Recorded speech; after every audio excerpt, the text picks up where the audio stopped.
미국 와이오밍주에 있는 작은 산골 마을에서 현지 시간부터 오늘부터 중요한 회의가 개최됩니다. 우리에게는 이 잭슨홀 미팅으로 알려져 있는데요. 그런데 이번 회의에서 파월 회장의 발언보다 더 주목받는 내용이 있다고 합니다. 과연 얼마나 중요하길래 파월 회장보다 더 주목을 받고 있는 건지 한국경제신문 한상춘 논설위원과 얘기 나눠보겠습니다. 안녕하십니까? 네, 안녕하십니까? 네, 잭슨홀 미팅이 돌아왔습니다. 저는 사실 잭슨홀 미팅이 주는 그 느낌이 굉장히 좋다고 생각합니다. 굉장히 조용한 산골 마을에서 이 상당히 전 세계 금융인들에게 중요한 어떤 결정들이 내려지는데 잭슨홀 미팅의 배경 그리고 그 시작부터 알면 좋을 것 같습니다. 자세하게 설명해 주시죠. 이 잭슨홀 미팅은 뭐를 결정하는 회의가 아닙니다. 예. 뭘 현안을 놓고 격이 없이 토론한 자리이기 때문에 그래서 사실 국내 언론들이 이 잭슨홀 미팅에서 가장 어조지수로부터 많이 얘기하는데요. 예. 한 가지 말씀드리면 중요한 결정을 하는 이렇게 자리는 아니다. 그것이 나중에 중앙은행을 통해서 결정하는 거다 하는 것을 말씀을 드리겠습니다.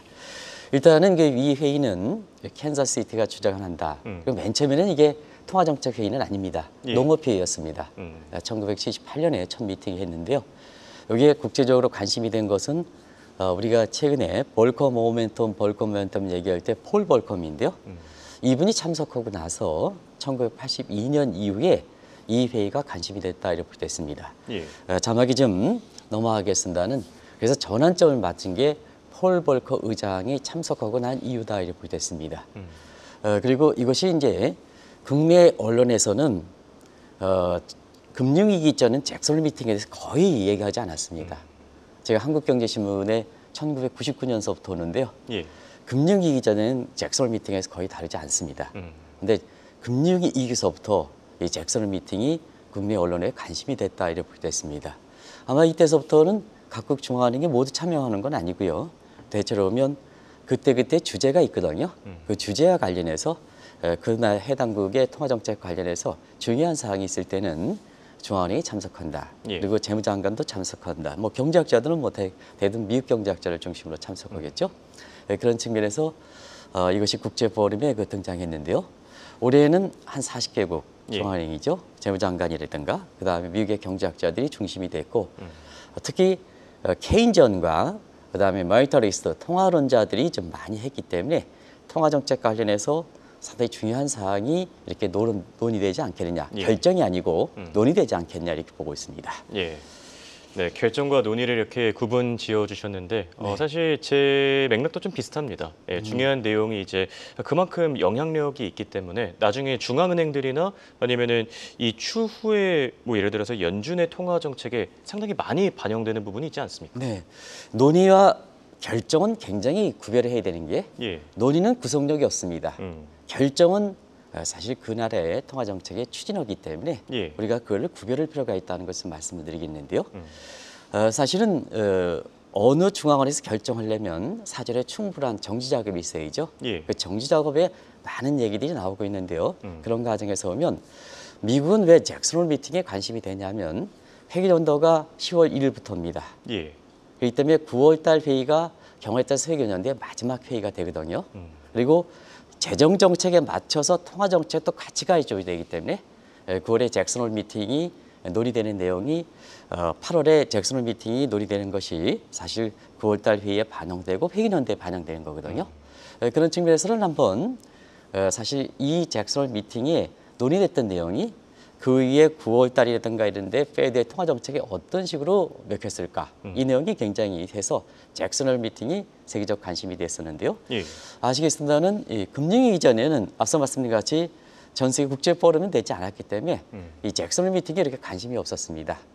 근데 금융위기 때는 중요한 사항들이 결정됐죠. 지금 홍영커 얘기에 나오는 얘기들 양적 완화, 양적 긴축 뭐 이런 쪽에 QE라든가 QT라든가 제로금리라든가 이런 쪽이 논의가 됐습니다. 결정이 된 게 아니고 논의가 했습니다. 그래서 이 논의가 9월 달 페드 회의라든가 이런 쪽으로 결정이 됐다 이렇게 됐습니다. 이런 중요한 용어들이 결정됐다, 논의가 됐다 이렇게 됐습니다.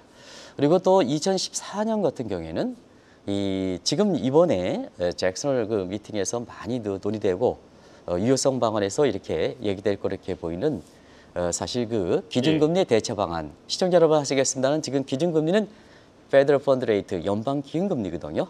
여기에 2014년에 이 연방기금금리가 유효성이 많이 떨어지고 있습니다. 예. 그래서 온 RRP 금리로 이렇게 대처하는 방안이 있는데요. 온 RRP 금리가 아마 이번에 연방기금리를 대처하는 방안으로 실효성 있게 검토가 된다면 온 RRP 금리는 뭘까 하는 것을 시청자 여러분한테 경제 용어 설명 차원에서 말씀드리겠습니다. 그리고 2017년 우리나라에서 비트코인이 아주 굉장히 많이 올라갔죠. 예. 이때 비트코인 대비해서 Central Bank Digital Currency, CBDC라고 많이 얘기 나오시죠? 다들 아실 건데요. 이 사항도 논의가 됐습니다. 그리고 올해 같은 경우에는 뭐냐? 대선이 있으니까 미국의 대선 이후에 뭐 정권이 교체되든 아니면 지금의 이렇게 민주당 정부가 기속되든 간에 통화정책 문제에 있어서는 굉장히 코로나 이후 문제에 통화정책에 근본적으로 점검을 하는 시점이기 때문이거든요. 예. 그래서 대선 이후에 미국의 통화정책의 방향을 어떻게 선정할 것이냐 하는 측면에서 상당히 관심이 된다 이렇게 보이겠습니다. 네. 자, 그렇다면 이번 잭슨홀 미팅에선 어떤 주제를 갖고 얘기하는지 이게 상당히 중요할 것 같은데요. 올해는 어떤 주제가 잡혔습니까? 네.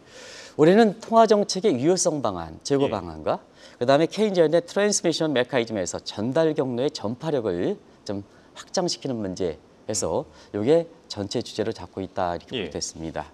아까 그 와이명 잭슨홀 미팅의 프리뷰에 아마 전체 주제를 좀 얘기하지 않고 혹시나 자막에서 9월달 한다 그래가지고 깜짝 놀랐습니다. 저도 시정되긴 했지만 예. 그래서 근데 이번에 전체적인 보면 통화정책의 유효성이 그만큼 떨어지고 있기 때문에 그렇습니다. 시청자 여러분도 아시겠지만 지금 패드를 믿겠느냐 아니면 패드의 예측력을 믿겠느냐 제롬 파월을 믿겠느냐 또 제롬 파월뿐 아니라 각국의 중앙은행을 믿겠느냐 하는 이 측면이 통화정책의 유효성이 떨어지기 때문에 그렇습니다. 그래서 보통 이제 통화정책의 유효성을 제고하는 방안에 있어서는 기준금리가 가장 중요해요. 첫 단추가 기준금리거든요. 근데 앞서 말씀드린 같이 Federal Fund Rate가 유효성이 떨어지니까 이걸 온 RRP 내지는 온 FFR 금리로 변동시킬 것이냐. 좀 상당히 좀 전문적이죠. 예. 그다음에 금리 체계에서 보면 지금은 기준금리 떨어뜨리도 뭐 그 시장금리가 올라가다든가 기준금리를 올리더라도 시장금리 더 올라가는 수수께끼 문제거든요. 이러면 통화정책의 유효성이 떨어지는 거 아니겠습니까? 요거에 예. 대해서 금리 체계를 인투의 시스템을 형성하는 방안. 그러면 전달 경로에 있어서는 금리를 떨어뜨려도 민간 소비가 증가하고 투자가 증가해야 뭐 경기 부양 효과가 있는데요. 이게 일라스틱 문제, 탄력성 문제가 떨어진다는 얘기거든요. 예. 하나하나 이렇게 이런 문제가 되는데요. 지금 속보가 나오는데요. 케네디가 트럼프 지지인데요. 아시겠습니다. 미국의 정치도 혼란스러운 것 같습니다. 그렇죠. 케네디가 존 F 케네디의 3세인데요. 존 F 케네디 대통령 민주당 대통령입니다. 공화당을 지지한다니까 참 그런 것 같습니다. 지금 속보가 나왔기 때문에 제가 설명드리. 이만큼 혼란하다. 그래서 통화정책도 혼란하다. 이게 이제 되거든요. 그런 각도에서는 이번에 통화정책의 유효성을 제고하는 방안이 전체적으로 보면 이번에 잭슨홀 미팅에서 논의될 것이다 이렇게 보겠습니다. 그리고 지금 상태에서 통화정책 시차가 한 1년 정도 되는데요. 예. 지금 경기 주기는 지금 그보다 더 짧거든요. 그럼 한 주기보다도 통화정책의 전체의 시차가 크다면 통화정책의 의미는 없는 거거든요. 그래서 경기가 셔터링되고 단축화되고 이렇게 정점은 덜 하고 저점은 더 떨어지는 이런 수능성 있는 상태에서 예. 이 기준금리를 변경시키려도 주기를 벗어나서 사실상 효과가 있기 때문에 이거 어떻게 가져올 것이냐. 그러면 최종적으로 인플레라든가 경기 부양 전에 중간으로 조타를 쓰는 변수, 프락시라는 변수를 쓰는데요. 중간 표적 변수를 어떻게 설정할 것이냐 하는 이런 문제도 이번에 굉장히 검토할 것이다 이렇게 보게 됐습니다. 네. 자, 그리고 저희 오늘 방송 타이틀이 잭슨홀과 파월보다 더 중요한 것, 그리고 더 주목받는 게 있다. 자, 이런 내용이었는데 파월 발언 그래도 안 살펴볼 수가 없겠죠. 자, 이번에도 또 비슷한 단골 주제를 들고 나왔습니까? 네. 뭐를 얘기하겠습니까? 파월 의장이. 이번에 잭슨홀 미팅에서 23일 한 예. 달입니다. 이번에 주제는 경제 전망입니다. 이게 경제 전망 주제는 똑같습니다. 코로나 이후에. 자막에 나오겠습니다는 똑같습니다. 근데 경제 전망을 하면 성장률 같은 거, 뭐 인플레 수치라든가 이런 거 좀 얘기해야 되지 않습니까? 예. 근데 경제 전망을 들고 나오지만 그동안은 뭐냐 경제 전망치에 대해서 언급을 거의 안 했습니다. 이번 같은 경우에도 주목되죠. 7월 실업률 PMI 지수에서 경기 침체 문제 나오는데 이 경기 침체에 대해서 어떻게 생각하느냐 이 문제거든요. 예. 근데 뭐를 얘기하겠습니까? 그동안 잭슨 홀 미팅에서 파월의 발언은 애매모호한 발언입니다. 자막이 넘어가겠습니다. 작년의 상황을 한번 보겠습니다. 작년의 상황을. 그래서 파월이 뭐를 얘기하겠느냐. 대선도 앞두고 있고. 예. 그런데 작년에 한번 보겠습니다. 작년에 중요한 시점, 피보 시기에 나왔을 때 작년에도 그렇게 기대를 했습니다. 기대를 했는데 아무 얘기를 안 했거든요. So what? 이게 이제 단골입니다. 그래서 어찌 되는 거냐? 이게 어느 하나 새로운 것이 없거든요. 예. 근데 올해를 한번 보겠습니다. 올해 쉽게 말하기 쉬운 상황입니까? 힘들죠. 힘들죠. 예. 근데 반복 시에서는 상당히 시장이 상당히 어려질 수 있다는 얘기를 말씀드리겠습니다. 다시 한번 말씀드리면 예. 잭슨 홀 회의는 통화 정책을 결정하는 회의는 아니다. 논의하는 자리다 하는 것을 말씀드리고 기준금리는 파월이 결정하는 게 아닙니다. 단독으로. 그다음에 FOMC 모든 멤버들이 결정하는 거죠. 그렇죠. 그래서 마치 파월의 발언이 이렇게 피벗이라든가 기준금리를 0.5%인지 0.25%인지 내리는 것처럼 확정하는 것처럼 얘기하는 것은 상당히 잘못되어 있다. 미팅입니다. 그대로 미팅입니다. 논의하는 자리입니다. 이런 걸 말씀드리겠습니다. 알겠습니다.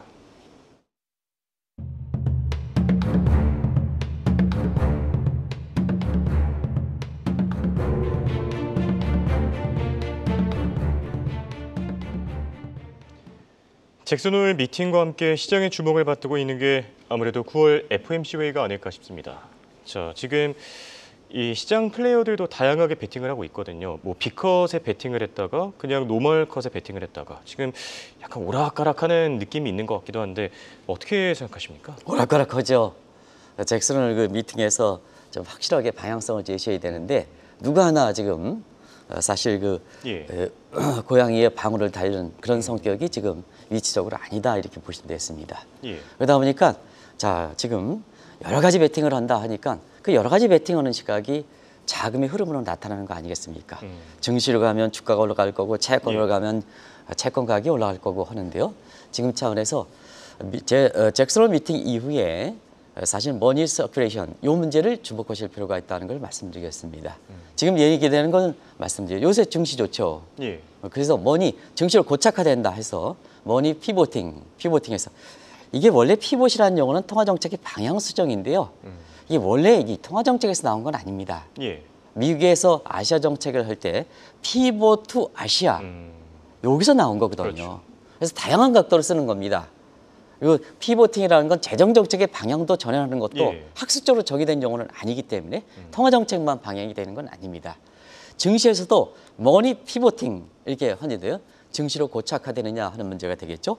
자막을 그냥 보여주시기 바랍니다. 오늘 그 방송이 좀 늦게 가더라도 요거 좀 굉장히 중요하기 예. 때문에 말씀드렸습니다. 그리고 그레이트 로테이션 차익권에서 증시로 가느냐. 그리고 머니 무브 증시에서 채권을 가느냐. 그리고 머니 쉘터링 지금 상태에서 워렌 버핏처럼 현금을 많이 갖고 있는 것. 잠시 투자를 쉰다. 이런 측면이죠. 시청자 여러분 다 나올 수가 있습니다. 예. 다 나올 수가 있습니다.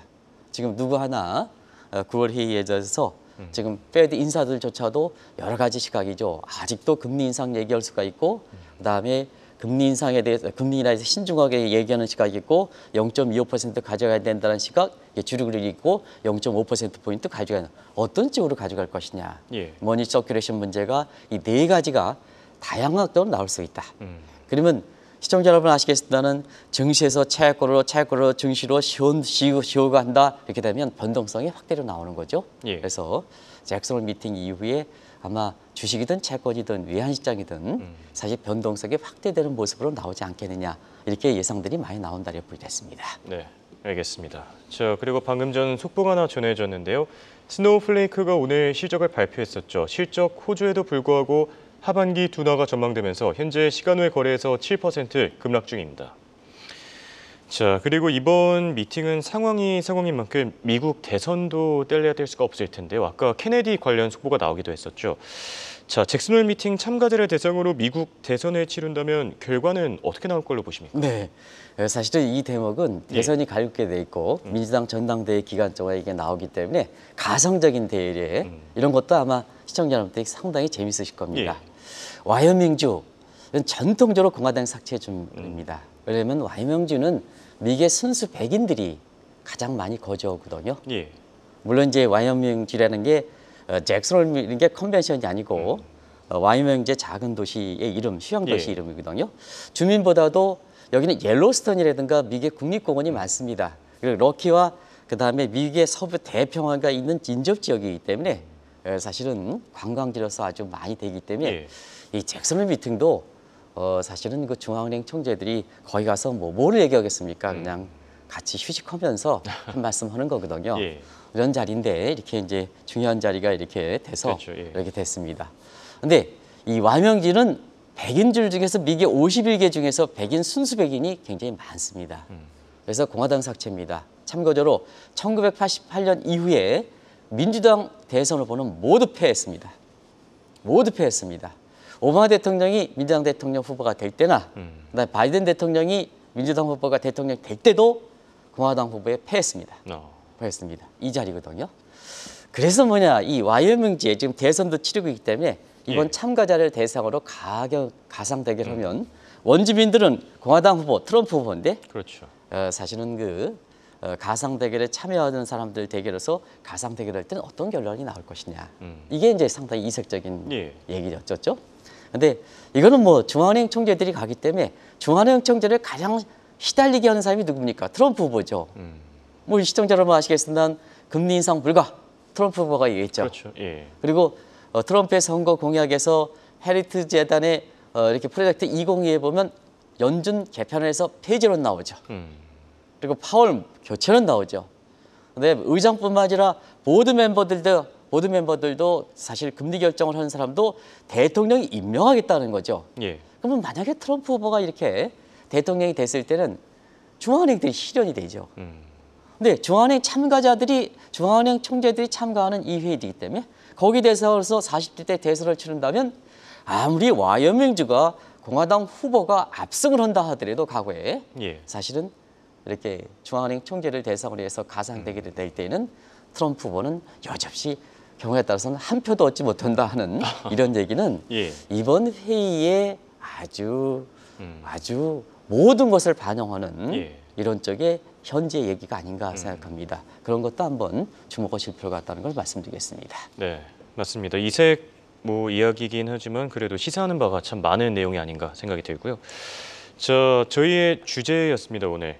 잭슨홀 미팅과 파월보다 더 주목하는 게 있다. 저도 상당히 궁금했는데 혹시 뒤에 있는 이 파월을 제외한 인물 가운데 한 명입니까? 네, 우회따죠. 예. 사실 파월 의장이 이렇게 잭슨홀 미팅에 경제 전망의 발표 시점에 비슷한 날에 시차가 있어서 제가 비슷한 날이라 했습니다. 일본 의회에서 우에타 일본행 총재의 증언이 있습니다. 사실 시청자 여러분 아시겠습니다만 7월 말에 금리 인상 이후에 엔캐리 자금 청산 뭐 이렇게 해서 예. 과민한 반응을 이렇게 했던 이런 아픈 기억이 있기 때문에 그렇죠. 이번에 사실 잭슨홀 미팅이라든가 파월 의장의 발언보다도 국제금융시장에서는 우에타 입에 굉장히 주목하고 있다는 것을 말씀을 드리겠습니다. 예. 그 요인은 아마 잘들 아실 겁니다. 파월 의장은 오락가락했던 데 반해서 우에타가 금리 인상 이후에 세계 8호 쇼크를 발생했기 때문에 그렇거든요. 예. 그런 측면에서 7월 말 이후에 금리 인상했던 대목에 대해서는 어떤 입장을 취하느냐. 자, 8호 쇼크가 나온 이후에 스니치 일본행 부총재는 사실 금융시장이 안정이 찾지 못한다면 추가 금리 인상 분야에 대해서는 신중한 발언을 했습니다. 그렇죠. 근데 사실은 지금 일본행 이렇게 권력구도 재편에 있어서는 우에타와 시니치 간에 굉장히 권력구도 재편에 있어서는 굉장히 지금 변화가 있습니다. 자막을 좀 돌려주시기 바랍니다. 굉장히 중요한 내용이기 때문에 그렇습니다. 그래서 지금 시니치의 발언에 의해서 일본의 증시를 비롯해서 굉장히 안정을 찾고 있습니다는 예. 자, 권력 다툼을 하고 있는 또 지금 기시다 총리가 9월 말에 연임을 포기하겠다는 상태에서 집권당에 해당되는 자민당도 지금 13명의 총리가 나올 건 권력 다툼의 조짐이 보이는 상태에서 예. 일본은행 입장에서는 자, 아베파의 엔조노미스의 비슷한 시각을 여겨가는 것이 일본행 부총재고 그다음에 출구 전략을 모색해야 된다는 것이 우에타거든요. 예. 그런 측면에서는 자, 시니치가 지금 금리 시장 안정을 위해서 추가 금리 인상에 대해서 자제안을 마련했는데요. 위에다가 그것도 일본 의회에 가서 신의제 발언을 그대로 이어갈 것이냐. 만약에 소신 발언할 때는 예. 이미 8호 쇼크가 한번 나타난 상황이라 보니까 국제금융시장에서는 애매모호한 발언으로 일관하는, 그다음에 잭슨 홀 미팅에서 결정이 아니라 논의하는 자리보다는 예. 국제금융시장에서는 굉장히 이걸 주목하고 있다는 것을 말씀드리겠습니다. 경우에 따라서는 소신 발언할 때는 오늘도 그것이 예. 엔달러 환율이 145원대에서 엔화가 강세되는 모습을 보였습니다는 엔달러 환율이 경우에 따라서는 140엔도 이렇게 붕괴되면서 예. 엔캐리 자금 청산 우려가 사실 지금 엔화 포지션, 이 엔캐리 자금의 통계는 돈의 꼬리표가 불지 않기 때문에 바뀌라는데요. 엔캐리 자금의 청산에서 프락시 변수가 엔화의 매도 포지션, 쇼 포지션, 그다음에 롱 포지션이거든요. 지금 롱 포지션 맞습니다. 근데 만약에 쇼 포지션이 엔캐리 자금의 청산에 프락시가 되게 되는데요. 요 변수가 어떻게 될 것이냐 하는 측면이 굉장히 주목해서 시청자분도 보실 필요가 있다는 걸 말씀드리겠습니다. 알겠습니다. 자, 결론을 맺어보도록 하겠습니다. 사실 한국은행도 고민이 참 많을 거거든요. 자, 이번에도 금리 동결을 과연 이어가게 될지 어떻게 생각하십니까? 네, 주변 변수들이 잭슨 홀 미팅도 그렇고 파월 브로커 그렇고 어느 하나 확실한 것도 없죠. 또 일본에서 보면 8호 쇼크도 났고 예. 우리가 가장 크게 영향을 받았죠. 그렇죠. 그런 상태에서 오늘 잠시 후에 금통위가 이렇게 열리게 되는데요. 상당히 어려울 거로 봅니다. 금리를 동결하면 외국자본 이탈 우려가 될 거고, 예. 그다음에 금리를 좀 인하하면 인하하면 한미 간의 금리 차가 단순간에 이렇게 9월 달까지 금리가 인하하기까지 페드가 예. 금리 차가 더 벌어져서 결과적으로 자금 이탈 우려가 있을 거고, 그렇죠. 그다음에 지금 강남이라든가 이런 게 아파트 가격이 굉장히 많이 올라가는 측면에서 보면 금리를 내리면 부동산 가격이 부추길 거고 가계 부채도 올라갈 가능성이 높고, 그다음에 금리를 좀 이렇게 떨어뜨릴 경우에는 원달러 환율도 이렇게 문제가 될 수 있는 소지거든요. 그렇죠. 그렇지만은 개인적으로는 그렇습니다. 가장 중요한 펀더멘탈이다. 지금 시점에서 이렇게 보면 예. 지금 원화가 과도하게 좀 절상돼서 수출이든가 경기 문제에서 상당히 국내 증시를 지탱해왔던 두 가지 측면, 경기적 측면에서 수출이 좀 이렇게 환율 급락과 함께 부진하는 측면, 예. 그다음에 두 번째는 환율 급락과 함께 대기업들이 이게 수출이 부진하면 국내 증시를 지탱했던 외국 자본이 이탈할 가능성이 있기 때문에 사실은 금리라는 변수의 부분에 대해서는 부동산이라든가 이런 측면에서는 동결한다 하더라도 예. 개인적으로는 이렇게 금리를 좀 인하해야 된다. 우리가 페드 쫓아와서 뒤늦게 하는 것은 우리 경제가 미국보다 좋겠느냐 하는 측면에서는 제 개인적으로는 금리를 내리기를 바랍니다. 예. 근데 지금의 이렇게 고민 많은 금통 입장에서는 과거에 보면 고민이 많을 때는 항상 포지션을 그대로 유지하거든요. 그래서 이번 회의도 금리가 동결되지 않겠느냐. 동결되는 결과가 나옵니다. 근데 개인적 견해는 금리는 내려야 된다는 시각을 갖고 있습니다. 그걸 좀 꼭 좀 말씀드리겠습니다. 알겠습니다. 과연 잭슨 홀 미팅에서 어떤 내용들이 논의될지, 그리고 우에다 총재 발언에서 어떤 내용들이 나올지 같이 지켜봐야 되겠습니다. 지금까지 도움 말씀의 한국경제신문의 한상춘 논설위원이었습니다. 대화 고맙습니다. 네, 고맙습니다.